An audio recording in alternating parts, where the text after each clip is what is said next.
Nellikuzhi panchayat office മന്ദിര നിർമ്മാണത്തിന് stop memo നൽകിയ assistant എഞ്ചിനീയർക്ക് വകുപ്പ് തല നടപടിക്ക് മുന്നോടിയായി പഞ്ചായത്ത് സെക്രട്ടറി കാരണം കാണിക്കൽ നോട്ടീസ് നൽകി. പഞ്ചായത്ത് ഭരണസമിതിയുടെയോ സെക്രട്ടറിയുടെയോ അനുമതിയില്ലാതെയുള്ള ഏകപക്ഷീയ നടപടി അധികാര ദുർവിനിയോഗമാണെന്നാണ് സെക്രട്ടറി ആരോപിച്ചിരിക്കുന്നത്. സ്റ്റോപ്പ് മെമ്മോ പിൻവലിക്കണമെന്നും കാരണം കാണിക്കൽ നോട്ടീസിന് വ്യക്തമായ മറുപടി നൽകിയില്ലെങ്കിൽ തുടർ നടപടി സ്വീകരിക്കുമെന്നാണ് സെക്രട്ടറിയുടെ മുന്നറിയിപ്പ്. നെല്ലിക്കുഴി പഞ്ചായത്ത് ഓഫീസിന്റെ പുതിയ മന്ദിര നിർമ്മാണത്തിന് വിവിധ പരാതികളുടെ അടിസ്ഥാനത്തിൽ പഞ്ചായത്തിലെ അസിസ്റ്റന്റ് എഞ്ചിനീയർ സ്റ്റോപ്പ് മെമ്മോ നൽകിയിരുന്നു. ഇതിനെതിരെ കരാറുകാരൻ പഞ്ചായത്ത് സെക്രട്ടറിക്ക് പരാതി നൽകി. തുടർന്നാണ് എഇയോട് സെക്രട്ടറി വിശദീകരണം ആവശ്യപ്പെട്ടിരിക്കുന്നത്.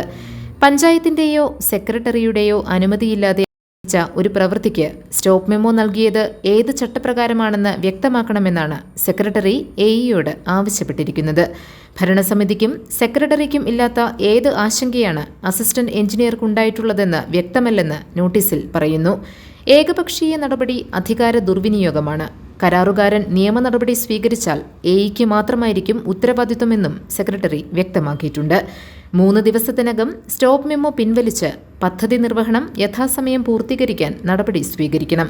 വകുപ്പ് തല നടപടിക്ക് ശുപാർശ ചെയ്യാതിരിക്കാൻ കാരണമുണ്ടെങ്കിൽ 7 ദിവസത്തിനകം ഓഫീസിൽ രേഖാമൂലം അറിയിക്കണമെന്നും അല്ലാത്തപക്ഷം തുടർ നടപടികൾ സ്വീകരിക്കുമെന്നുമാണ് സെക്രട്ടറി അസിസ്റ്റന്റ് എഞ്ചിനീയറെ അറിയിച്ചിട്ടുള്ളത്.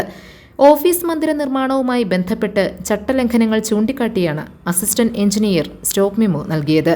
സ്റ്റോപ്പ് മെമ്മോ നൽകിയ ശേഷമാണ് ഇക്കാര്യം കത്തിലൂടെ സെക്രട്ടറിയെ അറിയിച്ചത്.